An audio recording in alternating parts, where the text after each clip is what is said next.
Thank you, but we know not see the issue of code academy. Already May is June. We play early June, then you play World Cup qualifiers. Still now, amaguñ ko waaye gis nañ ne Gambia Football Federation génn nañu not Gambia Football Federation ñu jégalu our colleague Pabaro joxoon na statement ne 10 coaches moo des waaye si out of those 10 coaches yi gis nañ ne rek ne there is no African African coach bu nga xam ne mu ngi fa xam ne ñu dese di all Europeans only one Gambian bu nga xam ne moo fa nekk as for now yaakaar naa ne it's a good move tamit suñu waxee ne am nañu Gambian nga xam ne is competing within 10 coaches nga xam ne shortlist pour national team bi waaye but are you satisfied naka la mbir mi ama demee because you know nga xool yeneen réew yi comme ni ñu shortlistee ama coaches information yi ñu génnee ak naka lañ ko war a mën a amee waaye it seems like it's not working like that comme ni ñu ko soxlee fii si biir réew yi Gambie looy déggee all is hearsay by the media ak media tamit dañoo am sources within the federation thanks bi moom mun naa ne sax ñu congratulate sax at least adjust nañ tuuti because bu ñoo employé kii di ko Tom and I guess ne amoon nañu Gambian code tam bu nga xam ne yónni woon na ama application am foofu mooy kii di Idi Sonko dégguñu woon na Idi apply na si after lañ dégga ne si Idi si boo xam apply woon na moo kii di code Tom waaye this time around yaakaar naa ne pression bi bur na si kaw fédération bi ak ministre bi betta na ñu ngi def di right things yu nga xam ne moom lañ waroon a njëkkee door si wàllum ni di football gis nañ tamit ko sana yaafa mu ngi tamit am na lu nga xam ne wane na ko mu ne out of 10 4 moo des so still now kenn xamul what is what.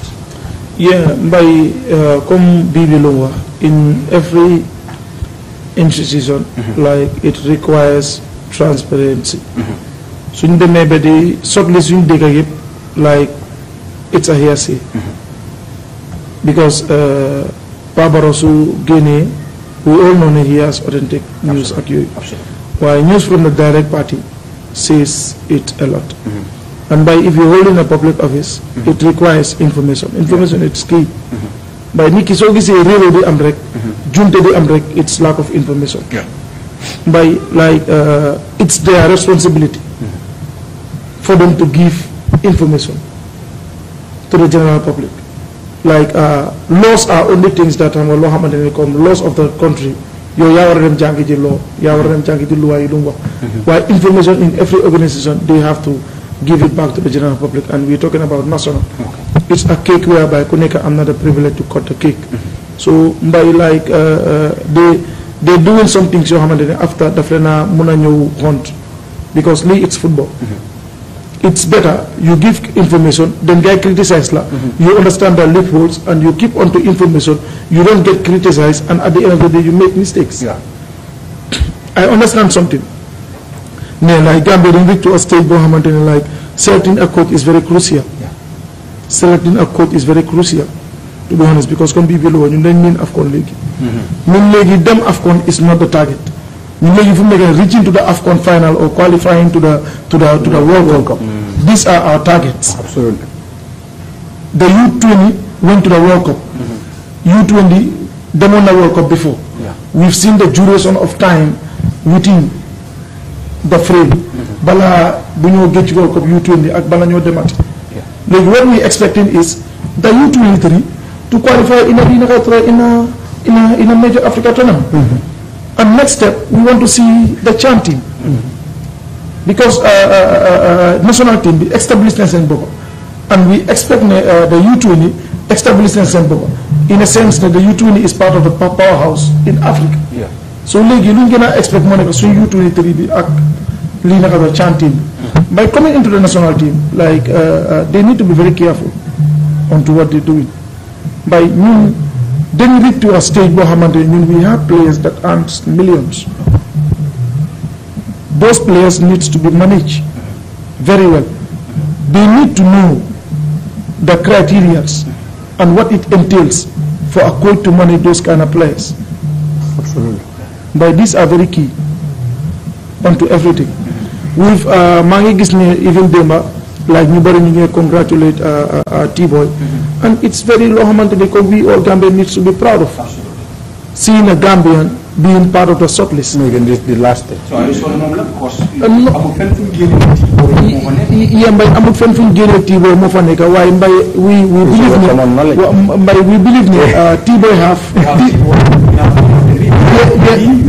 no waaye Mbay bu T-Boy bi moom leer na man I can assure you that ne bu T-Boy bi moom leer na. Absolutely. Yeah, and tamit T-Boy gis naa ne Gamfu bi am na very good chances of nekk Mbay xam nga like I've seen something in him loo xamante ni comme neex na ma trop xam nga moo nekk like am na ité boo xamante ni he watch games he watch matches gis naa ko si park ñëw na seetaan suñ games gis naa ko si ay mini parks mu ngi seetaani ligue bi and through that dina understand more into Gambian football and more into what he is doing leneen rek laa ko am pour advice and encourage ko more on like T-Boy if su nekkee ne he is not the comme joxoon ko job bi pour mu nekk the national team coach he still have chances to prove himself improve himself more. Why not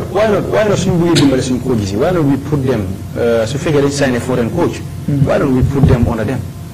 Yeah, Mbay before I just don't know Mbay before I've seen a TOR boo xamante ni it entails ne like the junior coaches when they are not attached they need to help the okay for example the U23 U20 are not attached. Okay. They will be the one responsible to help like Alaji Sarr, the Chan team. Okay. Those are the TOR that I've been seeing before. The the junior categories went to the senior national team into that when they are unattached.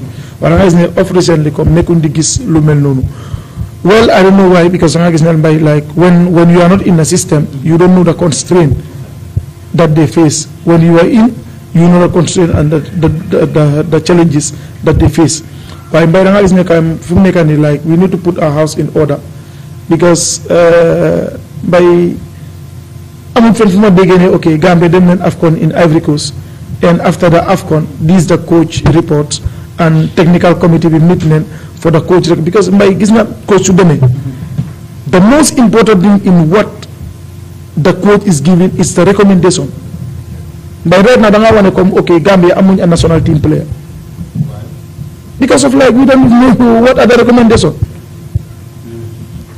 By you being the coach, I have a recommendation that BB from the national team, and he needs to give to Nakatoro, give chance to others, but Parana, but needs to give chance to others, BB needs to be the captain, but needs to be the vice. Did you see any recommendation? They can anywhere for him, even like the technical committee meeting. But these are things is very important and key to every aspect. But even in teams, team Buneka, you must assign your coach. It's left to you either every 3 months, every half of the season, every end of season. They needs to produce a report. Because can like job appointed as a plus appointment more da like okay man. So ma appoint ma am 4 months team bi and team bi send li nak ak TOR bi moy every 3 months ma wara binda a report legi ga daxama into the 4th month institution bi wala team ma li nak appoint la ga di check on to my recommendations. That's where fofu la ga di mëna starter recommendation, constraints and challenges. Those are things you have fofu la ga di starter what next from the coach coming. Then ko ne coach bu don ñew dal coach bi fi nekkon dal wala even head coach bi assistant bi ñew sax mun nañ ko wane sa boss de ku fi nekkoon moom lii la teg. No, I don't want to be what the Bible is saying is very, very important. Yeah. Buñ jógee AFCON. The government people were expecting 2 reports.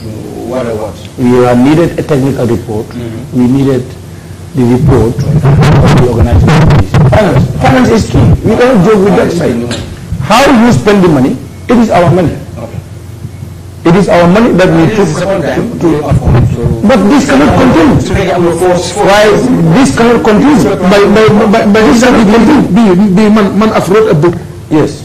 In Cameroon, wow. I've started reading a book in Ivory Coast. Why so all these books published is because of it has some information regarding come onto the finance issue. Because am na tokens yu lii naka government bi jox, and it's something loo xam ne moo ñu fa tii moo ñu fa keep. So okay, man like having that book, su ma demee ma publish ko without the organizing committee publishing anything, it's contradictory. Dafa mel ni comme yaa ngi dugal lu nit ki wala yaa ngi so like these are things yoo xamante ni mbay moo tax mënuma mbay yow you know moo tax man bëgg ma bind yi mënuma ko publish. And even people keep on asking me question why this is the reality. Mbay like gis naa reports yu wax ni these are too key, ba da nga gis ne like coach bi dafa dem so da nga gis ne recommendation si coach bi ak challenges ak constantly it's the key towards approaching another coach.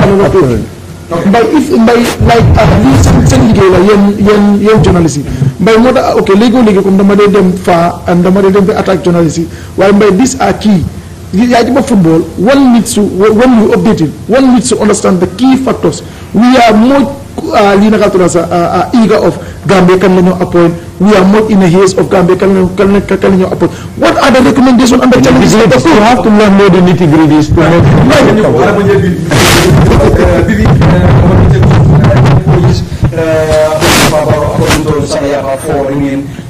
including one Gambian nga xam ne comme ni ko waxee rek is all ci boy waaye donte am nañ Idi am nañ Laay Bojang am nañ lot of coaches am nañ lot of Gambian coaches am Lansing outside Gambia di coach different from what the president of federation moo ne am nañ Lansing. What are your expectations? Lan nga foog ni mo war a because right now mooy I think we don't have any amaguñ time because June lañ war a mën a play. And I think that we need that coach as soon as possible pour ñu start di def di liggéeyam xool recommended yan player la foog ne ñu war a mën a ñëw by June because we need those games ñu bëri amuñu yaakaar na ñu mën a qualify si World Cup bi waaye we need those games to adjust our FIFA ranking. Well, man, is we don't have to, in as much as we need a coach, we must follow the due process and do the right thing. Okay. Appointing a coach is not we just have to appoint you now and we want to part ways. Gambia is not that type of country. But okay, mun nañu jël coach léegi within 1 month, 2, 3 months ñu daaw. We don't have the money to pay. Because when you sign a contract and that thing happen, you have to make sure you honor the contract nga fay coach bi ak yooyu noonu. So therefore, su nekkee ne loolu am na, they must put past interest aside and look at the country's interest. In as much as appointing a coach is concerned, we all know jobs ñu ko soo ko jox nit, sometimes there are certain people yoo xam ne they look at their personal relationship, they look at their interest lu mu fa mën a am. mooy ne ok yow nga dem nga discuss ak nit wan ko ne ok you are part of the shortlist but now make sure use my powers to make sure you are given the job. But when you are given the job, this and this should be here. This thing happens. And for me, I don't trust the Gambia Football Federation, and I am not going to trust them in as much as they keep looting us. I am not going to trust them. But recommendation. I'm coming. I will come to the ministry. I will come to the ministry. I'm not going to different GFF too. But what I am trying to say, GFF, it is the responsibility of GFF to advise government. The ministry is not, that is why it is Gambia Football. They are only responsible of football in this country. So it is their responsibility to give the ministry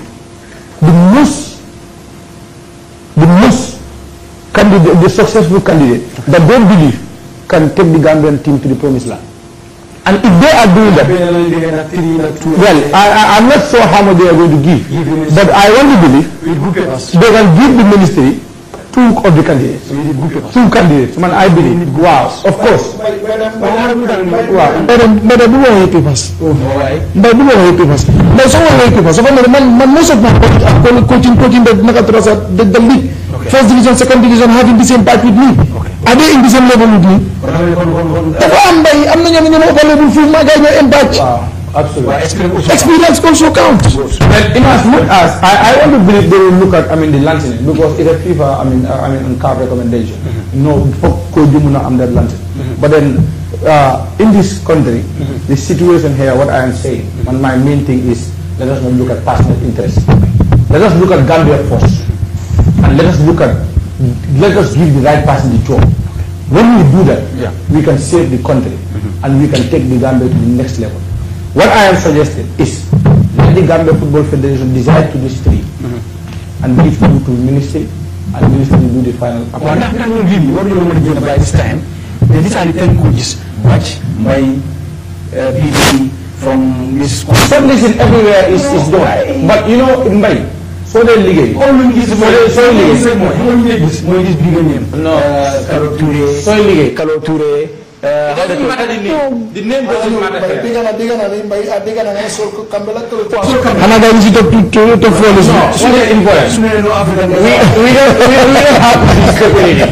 We don't have to be speculating.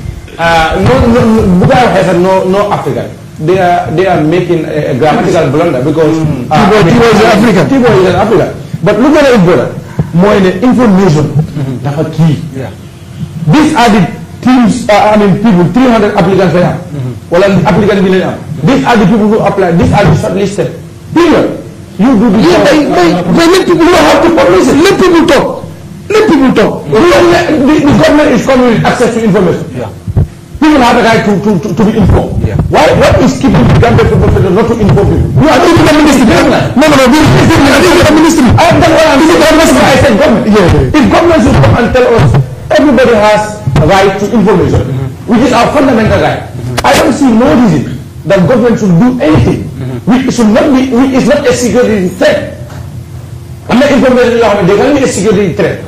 We are not saying take it to the public domain. Why it's football. And couldn't you manage one thing go. At the end of the day, you come and tell us that this is the person that we took. But maybe what does you have young character in jail. Why should I get okay, 300 people now apply. Suddenly 93 people. Because according to sources about places and all of them are non-Africans. No. Expect one who is a Gambian and Gambian is African. Yeah, we know. Africa. Said that the code will be appointed before the World Cup qualifier in June. Well, we expected this 10 coaches to be shortlisted. Absolutely.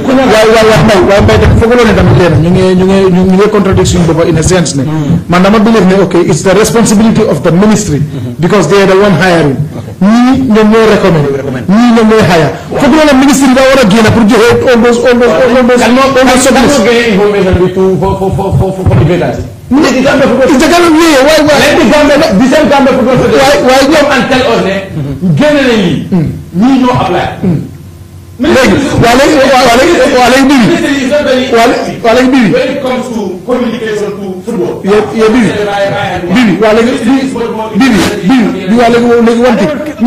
one thing. I have to go out of football just for one reason. Like we've watched the TRRC in the Gambia, they made their recommendation. Who is there to implement the recommendation?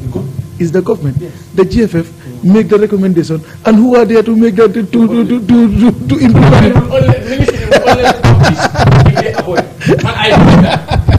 I want to we have in Cameroon because in Cameroon gis nañ ne ministry bi dañ hire a coach mu ñëw and Samuel Eto'o mo lu liggéey ak moom because it's not their responsibility. For the ministry to do maybe no more it's possible. We have to know in each country land your modus operandi. In our modus operandi in the Gambia is the GFF to give technical advice to the ministry in football. Because that is what they are managing. So if the GFF should have just gone, appoint a coach, ministry will not accept it. It's going to be the same thing. Yeah, I understand. But what if they are paying it? But so I'm coming. Even in as much as it is, you see, let us give each the devil's due. It is the responsibility of the ministry and the Gambia government to pay national team coaches. That is their responsibility, and it must be put to them. Before they use our monies onto other aspects, into their politics and other things, let them do the needful. Our taxpayers' money should be used. A part of it should be used to pay national team coaches. That is their responsibility. That's why if they don't do that. That's why they're doing the due process. Because before, I understand that it's onto GFF. Right now, the process is going good. So more than I believe like this we recommend we not going to implement. So it's a combination. It's a combination. We something in the agenda of today's topic that is about school football.